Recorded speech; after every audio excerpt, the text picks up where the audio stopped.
CIT Second International Computing আৰু Technology Conference এটা ইয়াত আয়োজন কৰিছে।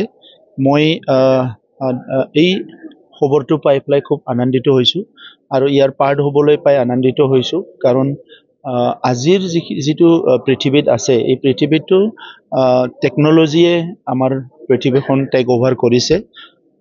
আমাৰ জেনেৰেশ্যনৰ দ্য বেষ্ট অপৰচুনিটি যিটো পাইছোঁ আমি আজি সেইটো আমি টেকন'লজিৰ কাৰণে পাইছোঁ।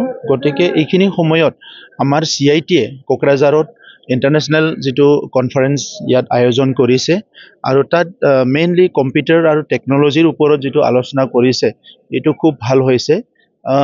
আমাৰ সময়টো অলপ ট্ৰেনজিশ্যনেল পিৰিয়ড বুলি ধৰা হয় কাৰণ আমি অলপ আগতে এটা পৰিৱেশ পাইছিলোঁ যে য'ত নেকি আমাৰ school college university office bank চব মেনুৱেলি চলি আছিলে আৰু এতিয়া কি হ'ল চব কম্পিউটাৰাইজ হৈ গ'ল।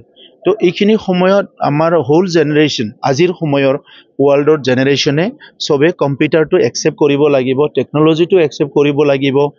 যদিও সি স্কুল কলেজত কোনো টেকন'লজি পঢ়ি অহা নাই তথাপিতো সি টেকন'লজিটো ইউজ কৰিব লাগিব। চ' সেইটো এটা ডাঙৰ চেলেঞ্জ আজিৰ জেনেৰেশ্যনৰ কাৰণে। তো এনেকুৱা সময়ত আমাৰ CITত এই ইছ্যুজবিলাক ডিছকাশ্যন কৰিবলৈ যিটো 2 day কনফাৰেঞ্চ লৈছে এইটো খুব ভাল হৈছে আৰু ইয়াত বহুতখিনি চলিউশ্যন ওলাই আহিব মই সেইটো আশা কৰিছোঁ। সেইকাৰণে ময়ো ইয়াত যেনেকৈ নহওক আহি পেলাই অংশগ্ৰহণ কৰিছোঁ।